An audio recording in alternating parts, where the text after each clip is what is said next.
Call halal Yahweh Bashim Navashai Bashim Rakar Kodash. Double honors unto the apostles and the elders. Salutations unto all my fellow laborers, the Akim, that go out and do this work in truth and sincerity, risking their lives and their freedom to do so. To the confusion of face brothers that are joined unto our ranks. The hopefully elect, the Akwaf that are listening and learning to you, I say Shalom. This is a scene from a series called The Last Kingdom. And it's like Apostle Tahar, Apostle Kabar has always mentioned, when Esau makes a period piece, they go all out.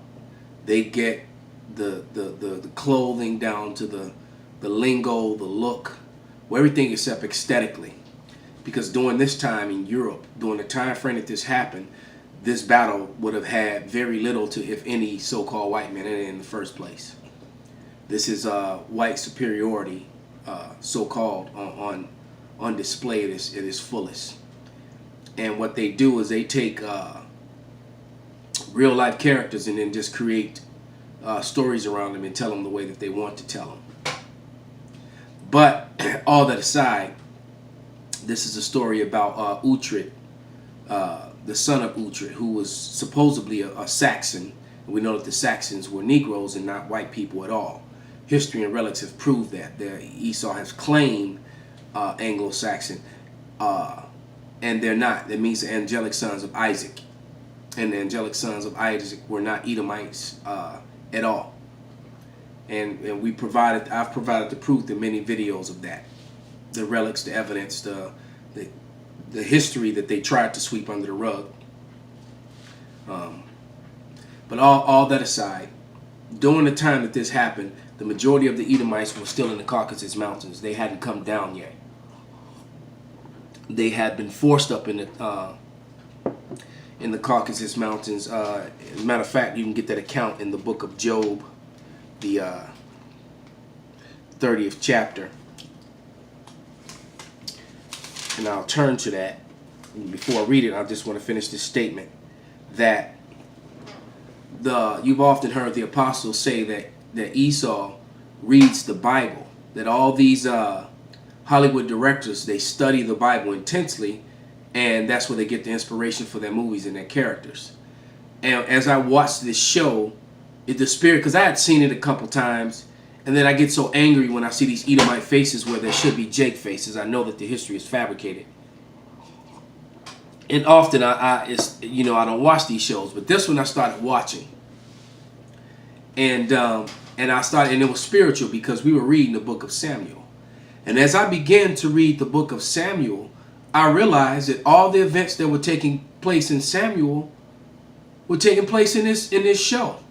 The coincidence is beyond a coincidence. There is no doubt in my mind that the directors and the writers of this show read the book of Samuel. All right, and maybe other parts of the Bible. But you're looking at warriors preparing for battle. These are Saxon soldiers about to fight Danes, who were the so-called Vikings. All right, and I'm going to, but before I read that, I got ahead of myself, Salaki. Let me jump back.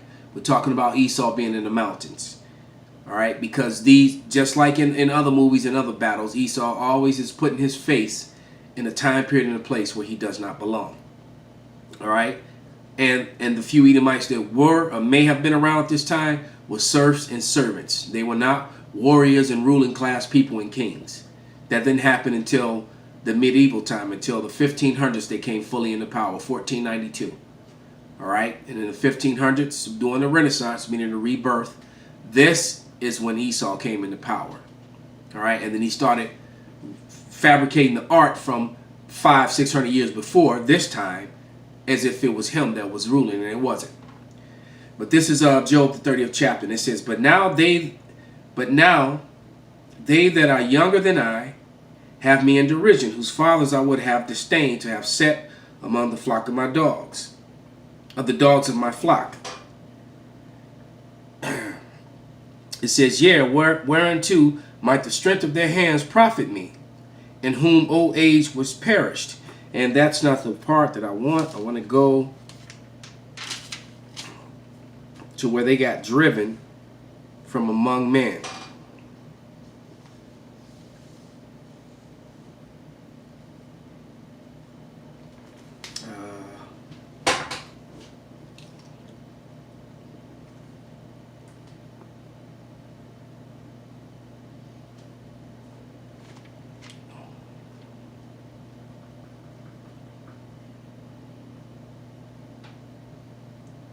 Salakia. I thought that was in this chapter. Oh, it is. Salakia. Here it is. I found it. I'm going to start at verse 5. It says, they were driven forth from among men. They cried after them as after a thief, to dwell in the cliffs and the valleys, in the caves of the earth and in the rocks. All right? It says cliffs and wadis. I'm going to have to look that word up. Among the bushes they brayed, under the nettles they were gathered. They were the children of fools. Yeah, they were the children of base men. They were viler than the earth. Now I am their song. Yeah, I am their byword, and we are. Negroes, spics, niggas, coons, Mexicans, savages, Indians. All these bywords that have been put on us as a result of them coming back into power. But when it says to dwell in the cliffs of the valleys and the caves of the earth and in the rocks, they went basically back to their habitat because they were originally from Mount Seir, which is their home in the so-called Middle East. And just looking at the infrastructure of how Mount Seir was built up, it's clear and evident that that was the home of the so-called white man, because they still build that way to this very day. All their buildings of significance are built in the same manner. All right. Now to the book of Samuel. I'm going to read a portion of Goliath.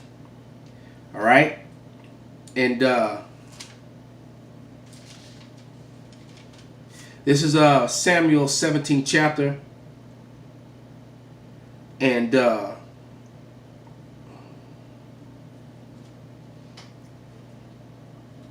will start the fourth verse.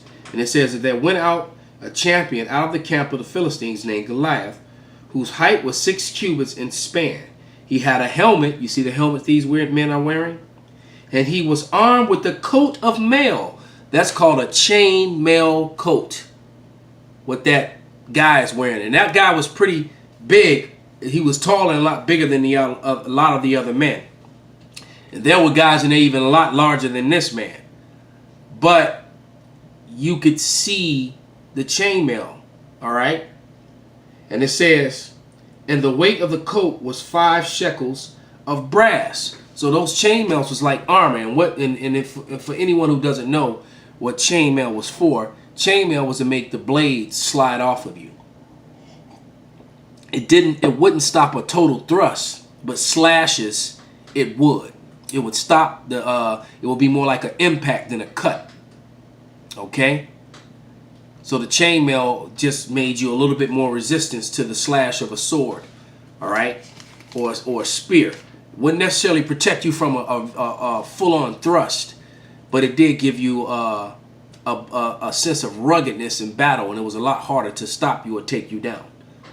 All right, and if you notice, you can see the differences in the men, because some of the men have no chainmail. Those are the men of lower ranks and of lesser importance.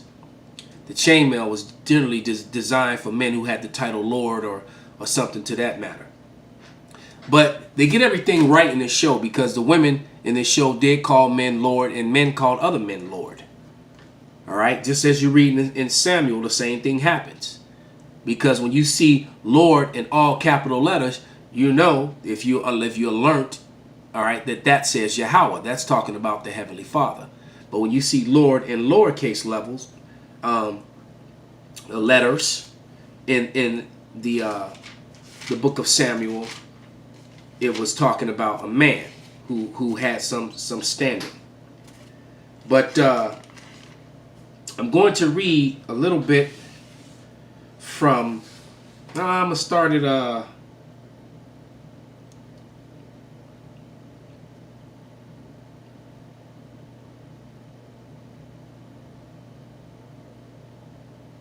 chapter 29. All right. And it says, now the Philistines gathered all their armies at Aphek, and the Israelites pitched by the fountain of Jezreel. And the lords of the Philistines passed on by the mountains by the thousands. But David and his men passed on in the reward with Achish. All right. Now, when you go back to and it says, and then said the princes of the Philistines, what do these Hebrews hear? And Achish unto the princes of the Philistines, is not David the servant of Saul, the king of Israel, which hath been with me these days or these years, and I have found no fault in him since he fell Salakia unto me to this day? And the princes of the Philistines were wroth with him, and the princes of the Philistines said unto him, make this fellow return, that he may go again to his place, which thou hast appointed him, and let him not go down with us into battle, lest in the battle he be an adversary to us. For wherewith should he reconcile himself unto his master, should it not be with the heads of these men? So you got to remember here, if you know the story, David fleeing from Saul, trying not to hurt Saul, fled into the land of the Philistines and began to work as a servant, as a warlord servant to this Philistine king named Achish. Okay, that's the same pretense of what happened in this show. In this show, this Uhtred was Saxon born. His father lost in battle and died, and he got captured. And he was raised by the Danes, the so-called Vikings. He was taken as a slave boy, but then the captor who took him was fond of him and made him a son, adopted him and gave him his name. And he grew up with his Dane brother, his Dane sister, and another servant girl who was actually given to him as a woman as he became a man. So he became a great warrior, and he wasn't a large man, but he was very smart, handsome dude, great warrior, all the attributes that you hear about when they talked about David. All right? And the same scenarios were going on throughout it. When you read in this book how these Philistine kings did not want David to fight with them because they were afraid of him, and they were afraid that he would turn and come against them. And one of the kings in this television series, he said that I would rather have Uhtred with me, because one of his wise men on his council said, can he be trusted? He said, well, he said he has proven to be very worthy and very true to his word. And he said, and however he is dangerous, but I'd rather have his sword with me than against me, because he also had a knack to leading other men to greatness in battle. He was a cunning warlord. He understood battle and war and tactics to go along with his great skill. And these are all the attributes of King David. All right. Let me read a little bit more. I just want to close this out. This is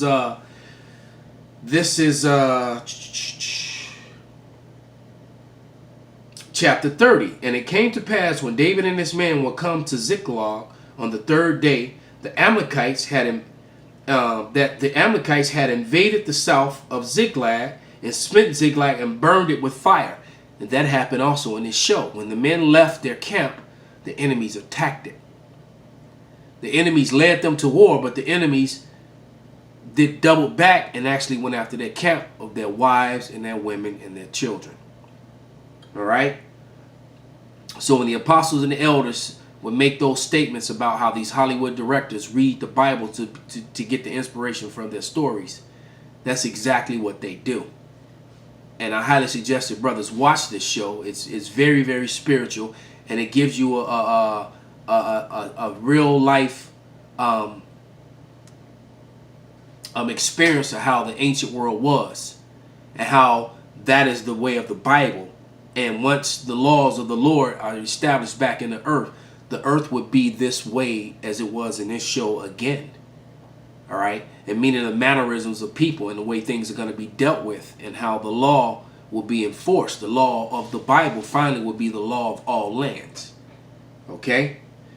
But let me continue. And it says, the Amalekites had invaded the south, which of Edomites, so-called white men, and Ziklag was, and smitten Ziklag and burned it with fire, and had taken the women captives, and that were in, and they slew not any, either great or small, but carried them all away and went on their way. So they came in, and they basically took all the spoil, took all the women, took all the children. So they were to be slaves and concubines. That was their plan. So David and his men came to the city, and behold, it was burned with fire, and their wives and their sons and their daughters were taken captives. Then David and the people that were with him lifted up their voice and wept until they had no more power to weep.